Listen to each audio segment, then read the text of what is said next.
Bonsoir et bienvenue dans Ma Contribution, une émission conçue pour vous sensibiliser sur le coaching dans toutes ses facettes. Alors, notre invité maison est Monsieur Jules Fleuris Chipangoyi. Il est juriste et coach en développement intégral et il est entrepreneur. Monsieur Chipangoyi, bonsoir. Bonsoir. Et bienvenue sur le plateau de Ma Contribution. Merci. Nous parlons ce soir du coaching. Alors, j'ai dit tout à l'heure que vous étiez coach en développement intégral. Déjà, j'aimerais que vous puissiez définir pour les téléspectateurs qui nous suivent, c'est quoi un coach en développement intégral? Bien, merci. On va peut-être pas commencer par développer, sinon définir ce qu'on entend par un coach en développement intégral, mais plutôt commencer par parler du coaching intégral. Parce que c'est de là que dérive, c'est de là que sort le coaching, le coach. Donc le coach sans coaching ne l'est pas. Oui, le thème de ce soir, c'est le coaching. Alors, qui êtes-vous en tant que coach en développement intégral? Coach en développement intégral, c'est quelqu'un qui vient vous raconter des histoires.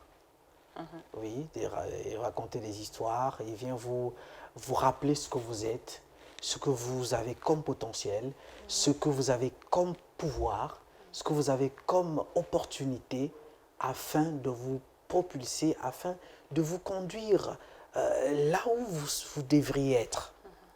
C'est ça le rôle d'un coach. Et dans intégral, nous voyons tous les aspects, dans oui, tous les domaines. Donc intégral, bien entendu, vous avez tout dit. Intégral, nous avons plusieurs aspects et il y en a 9 en fait.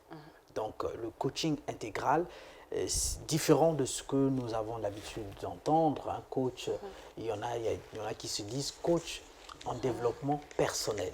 Bon, coach en développement personnel, aujourd'hui, ça ne veut plus rien dire, ça ne veut pas dire grand-chose.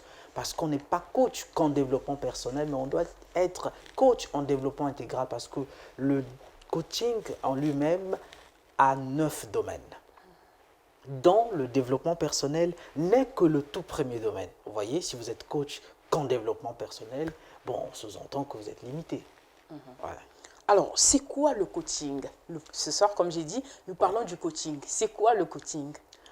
Bien, le coaching, c'est une science qui est en train de...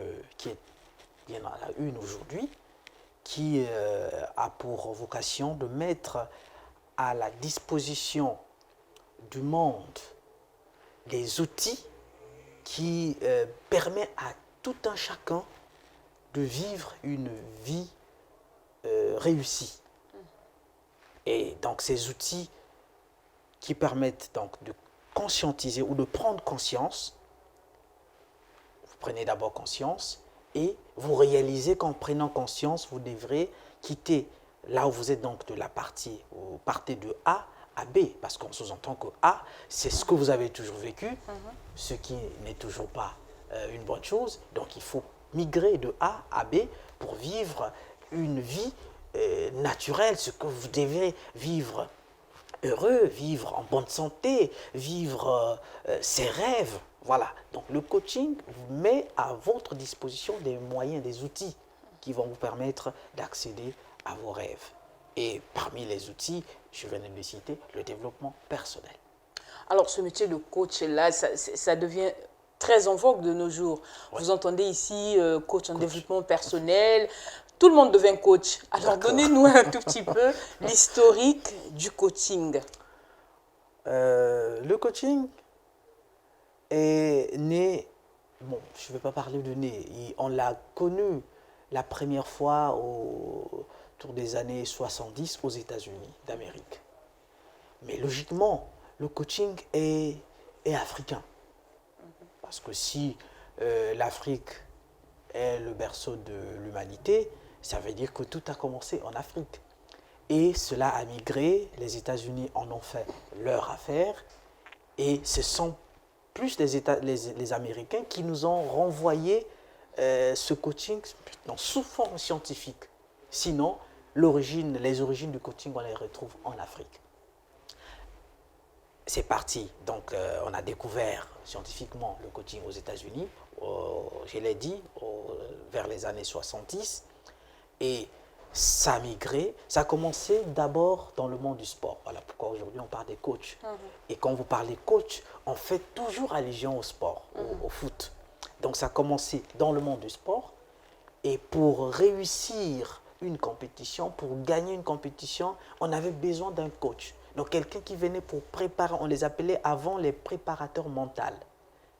Donc ils venaient pour préparer le mental des joueurs afin qu'une fois sur le terrain, qu'ils ne soient pas errants depuis leur mental.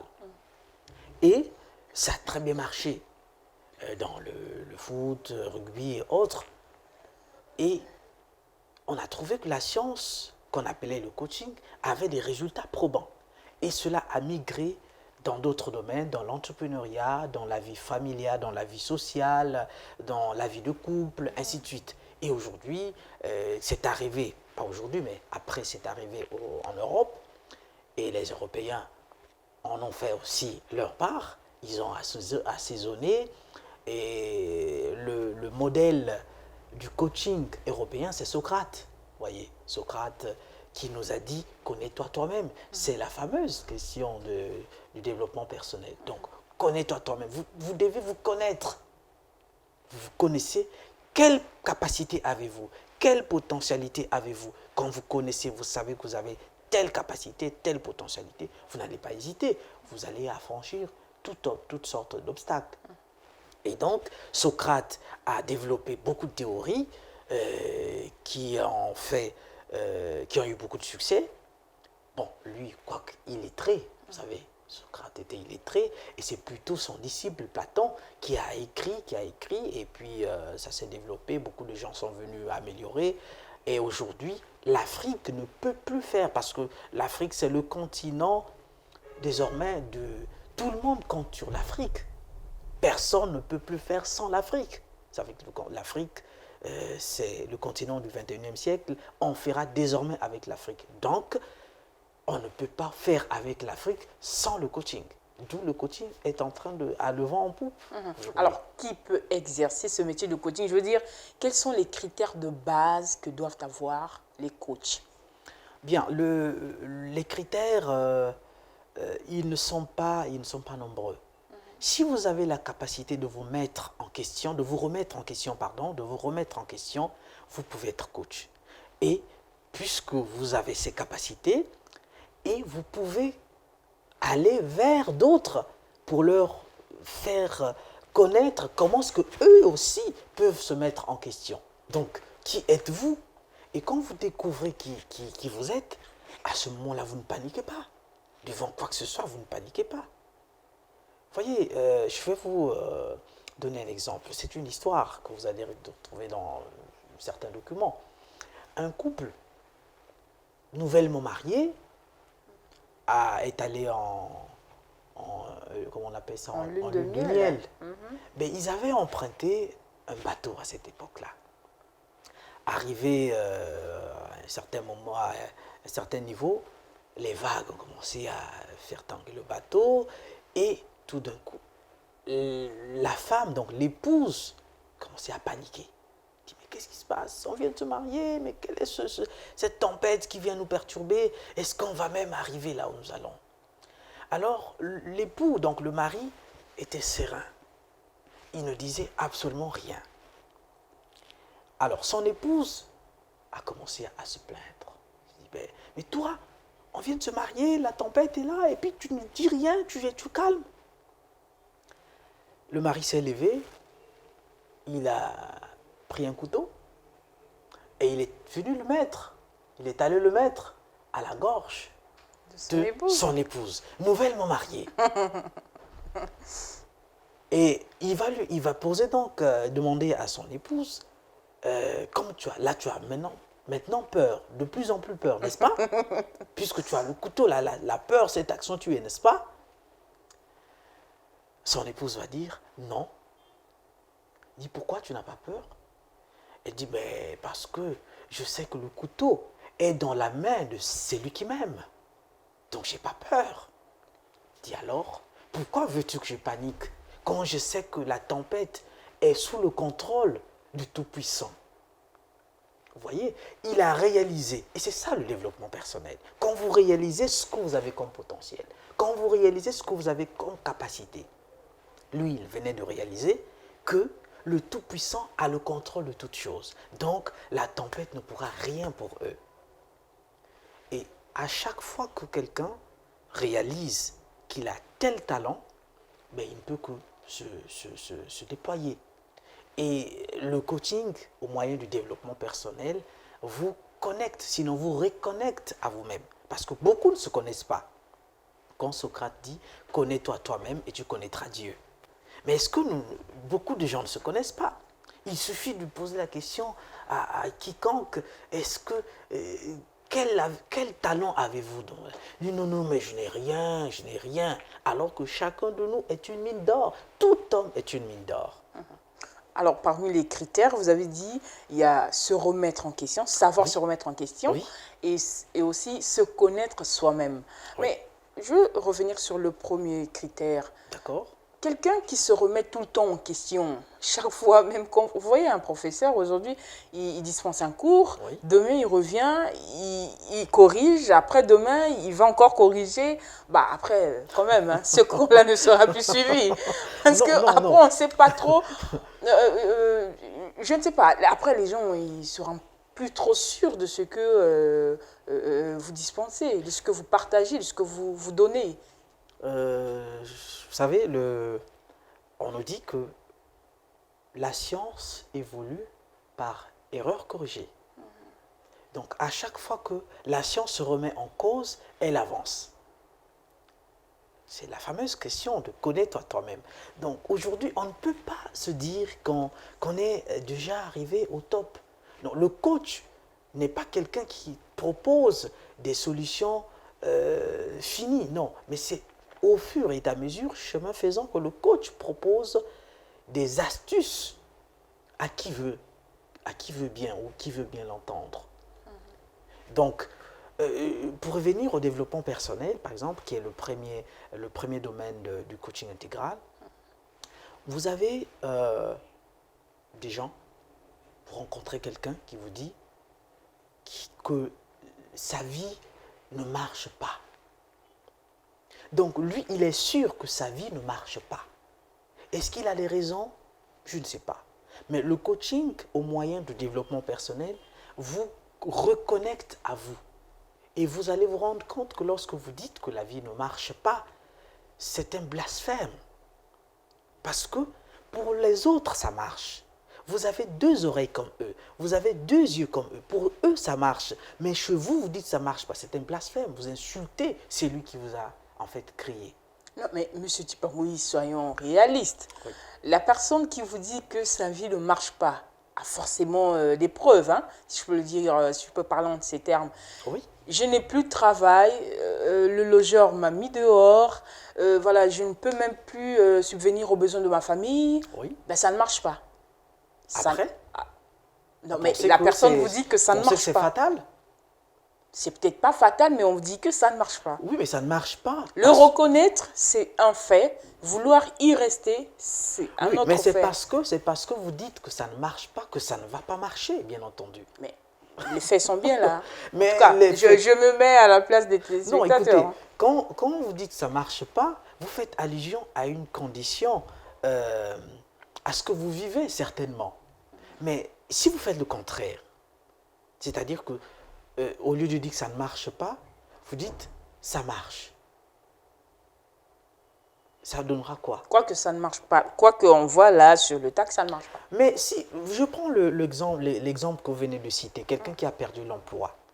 Ce n'est pas fatal, mais vous ne savez pas pourquoi est-ce que l'univers a milité pour que vous perdiez l'emploi. C'est peut-être parce que l'univers veut que vous puissiez vous mettre en question pour que vous ne soyez pas toujours employé et que vous soyez désormais employeur. C'est un langage. L'univers a permis qu'à vous de perdre l'emploi. Pourquoi? Les autres sont restés. Il n'y a que vous qu'on a mis dehors, qu'on a mis à la porte. Pourquoi? Remettez-vous en cause. Cherchez à savoir qui vous êtes et déployez-vous. Est-ce que cette raison est valable pour tout le monde? Ou alors, parce que, voilà. Non, je dirais valable pour tout le monde. À chaque fois que ce tout le monde-là se mettra à se plaindre. Si vous trouvez quelqu'un qui dira, bon, moi par exemple, bon, ça ne marche pas, par exemple, à la maison pour les mariés. Vous et moi, vous êtes mariés comme moi. Exactement. Donc, pour que vous trouvez quelqu'un, un couple qui va se mettre à dire de temps en temps, chez moi ça ne marche pas, ça ne marche pas. Mais est-ce que vous avez conscience que à côté ça marche? Vous voyez? Donc, il faut vous remettre en question. Tenez, un exemple. Allez-y. Deux couples voisins. Il y a, chez l'autre, c'était toujours calme, chaque soir. Mais ailleurs, c'était Il y avait du vacarme. Vraiment le torchon qui brûlait tout le temps.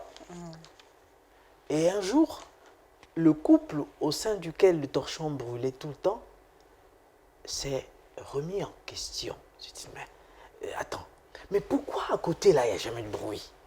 Il n'y a que chez nous tout le temps. Alors, ils se sont dit, on doit essayer de guetter, de regarder comment est-ce que les autres vivent en face. Ils sont allés là, à l'étage. Et l'autre maison, ils ont tenté de regarder. Le couple était au salon et la femme faisait la table. Par inadvertance, elle a déposé le verre juste au coin. Alors, elle est passée. Et le monsieur aussi s'est levé, peut-être pour aller se laver les mains avant de passer à table. Et le pan de son habit son vêtement a projeté le verre qui était juste à côté et le verre s'est cassé. Alors, la femme est venue en courant, dit « Ouh là là, c'est ma faute. Chérie, c'est ma faute. Parce que si j'avais placé le verre au centre ou très bien placé, en passant, tu ne devais pas causer ce dommage. Donc, c'est ma faute. » Le mari dit, non chérie, c'est pas ta faute, c'est ma faute. Parce que si moi, en passant, j'étais vigilant, je ne devais pas le faire tomber. Alors, les deux qui étaient perchés là-haut, en train de regarder, se sont regardés dans les yeux. Et ils se sont dit, tiens, donc, chez eux, tout le monde a raison, tout le monde a tort. Mais chez toi et moi, c'est soit toi qui as raison, soit c'est moi qui... Et voilà pourquoi le torchon brûle. Vous voyez, c'est simple. Ce n'est pas une solution miracle, mais c'est juste parce qu'ils se sont remis en question, madame. Et c'est ça, les outils, que lorsque vous vous connaissez, vous dites, mais pourquoi est-ce que un acte est arrivé, ben vous ne vous emballez pas, parce que vous vous connaissez. Mais pourquoi dois-je m'emballer? Quand vous vous rendez compte que ce que vous êtes, c'est plus que ce que vous voulez faire, arrêtez. Pourquoi est-ce que je devrais m'énerver quand je sais que m'énerver égale à m'empoisonner moi-même? Parce que quand vous vous mettez en colère, vous n'êtes pas en colère contre X, mais vous vous empoisonnez vous-même. C'est prouvé aujourd'hui que lorsque vous êtes en colère, ben, même votre sang devient toxique. Je pense que c'est même pour cette raison que le Seigneur a demandé aux gens de ne pas se coucher avec la colère dans un état de colère. Vous voyez, c'est prouvé aujourd'hui scientifiquement que quand vous êtes en colère, ben, c'est la catastrophe. Et c'est ça le développement personnel. Quand vous vous rendez compte que ben, si je m'énerve, je vais m'empoisonner moi-même. Pourquoi est-ce que je vais m'énerver? Alors, M. Chipongoy, il faut quand même signifier ici, sinon signaler que se fâcher, c'est naturel. Quand quelque chose ne vous a pas plu, alors vous ne faites pas semblant, vous vous fâchez, vous exprimez votre mécontentement. Je suis d'accord avec vous, mais vous pouvez exprimer le désarroi autrement. Regardez, Nelson Mandela, vous savez que c'était un coach, Nelson Mandela. Mais en tant que coach, après avoir passé 28 ans de prison, il revient, il sort de la prison plutôt, il est président de la République, donc chef de l'État. Ben, c'était la bonne occasion pour lui de rendre à César, rendre à César ce qui est à César et à Dieu ce qui est à Dieu. Mais non, il a projeté l'amour au nom Donc, il n'a pas voulu que les gens se rendent compte qu'il a souffert pendant 28 ans. Mais l'apartheid, ce n'était pas n'importe quoi. Mais il a dit non, ce n'est pas la bonne occasion. Au contraire, lorsqu'il a fait, il a posé des actes qui sont dignes de quelqu'un qui est développé, donc en parlant du développement personnel, vous voyez ce qu'il est devenu. Aujourd'hui, Nelson Mandela est immortel. Aujourd'hui, Nelson Mandela est incontournable. Pourquoi? Parce qu'il a, comme vous l'avez dit, il a contourné quelque chose de naturel. Vous pouvez me dire aussi que la vengeance est naturelle, n'est-ce pas? Mais il l'a contourné. Donc il y a des choses, il y a des actes que vous appelez naturels, que vous qualifiez de naturels, mais qui peuvent être contournés tout de suite lorsque vous avez fait du développement personnel votre propriété. Alors, si je reviens sur le cas de ce couple-là, qui observait plutôt l'autre couple, Oui. voulant donc savoir pourquoi il n'y avait pas du vacarme, pourquoi il n'y avait pas de disputes, alors que chez eux, il y avait tout le temps du feu dans la maison. D'accord. Alors, est-ce que cet éveil-là, c'est venu d'eux-mêmes? Alors, c'est donc parti d'un constat. Que faire donc pour que cet éveil-là soit authentique ou vienne? Parce qu'il fallait qu'il y ait quand même un constat. Bien sûr. Est-ce que c'est quelqu'un qui vient vous dire de faire, ou bien on peut dire qu'on est coach soi-même déjà? Donc, dans ce cas-là, on n'a pas tout le temps ou toujours besoin des coachs. Hein. Bien. Vous savez, on est coach de nature, parce que la nature humaine est faite de... Il y a des signaux dans chacun de nous. Personne ne dira qu'avant de poser un acte affreux, personne ne nous dira qu'avant de... Bon, si on avait l'occasion d'interviewer un voleur, il vous dirait qu'avant de voler, il a ressenti en lui quelque chose qui lui a dit « ce n'est pas bon que de voler ». Mais il est passé outre mesure, cette voie, au-dedans de lui. Il y a le libre arbitre au-dedans de tout un chacun. Donc le couple s'est remis en question en paraphrasant, comment on appelle Socrate, qui dit « connais-toi toi-même ».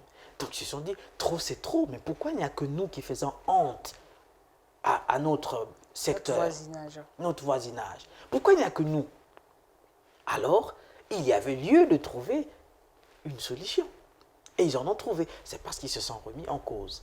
Mais c'est vrai, beaucoup de gens ne parviennent souvent pas à se remettre en cause. D'où, au moyen du coaching, il faut bien qu'un coach arrive pour provoquer cela.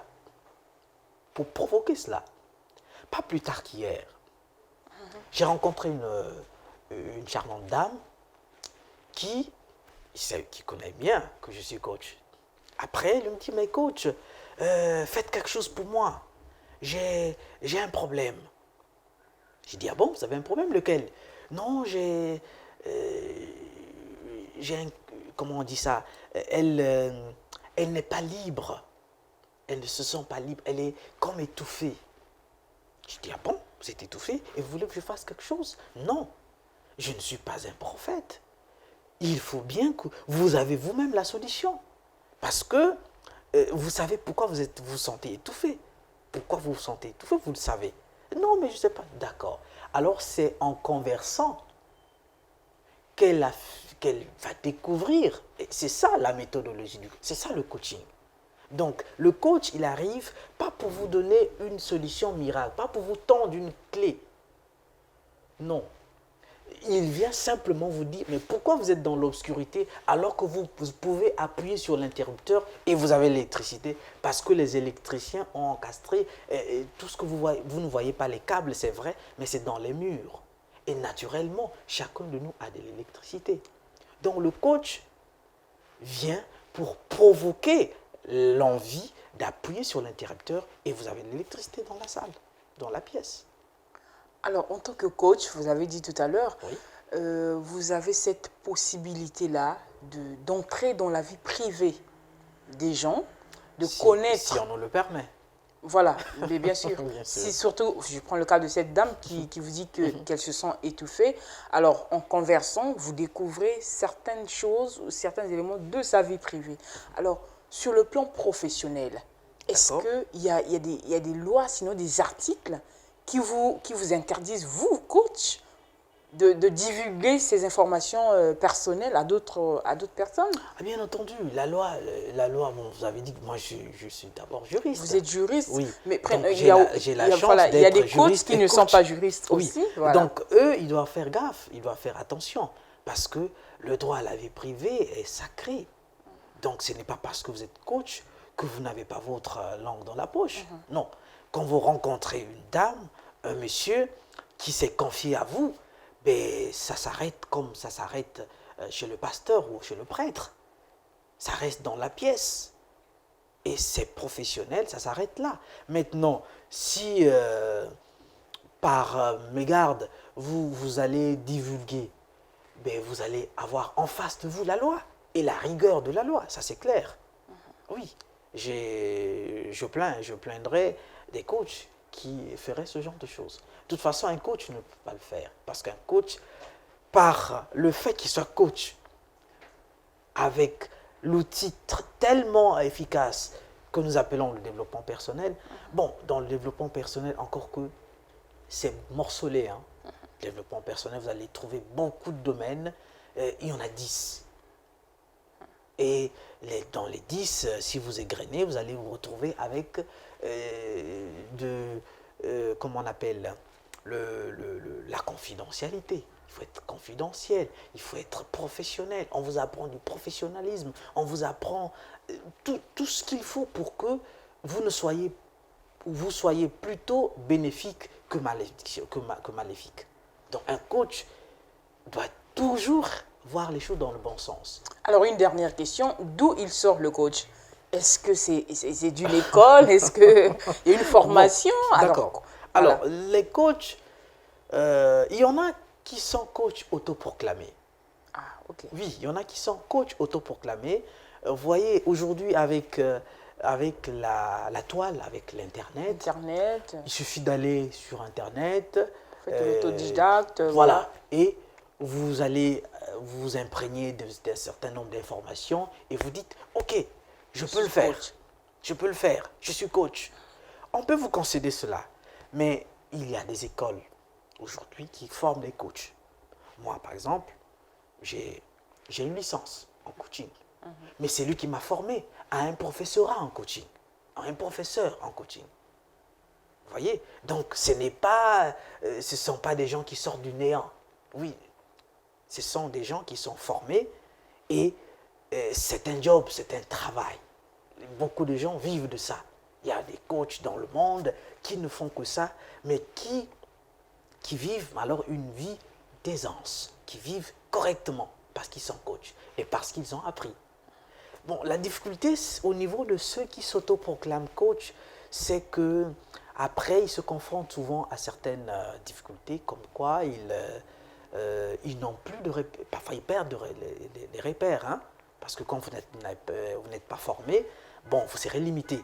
Or, quelqu'un qui a fait une formation en bonne et due forme, ben, c'est logique qu'il soit capable. Mais si vous êtes autoproclamé, vous allez faire un peu, vous allez bricoler, mais après un moment, ça va nécessiter que vous soyez professionnel. Alors, chers téléspectateurs, c'est ici que nous mettons un terme à notre émission de ce soir qui a porté sur le coaching. Nous vous disons à très bientôt dans Ma Contribution.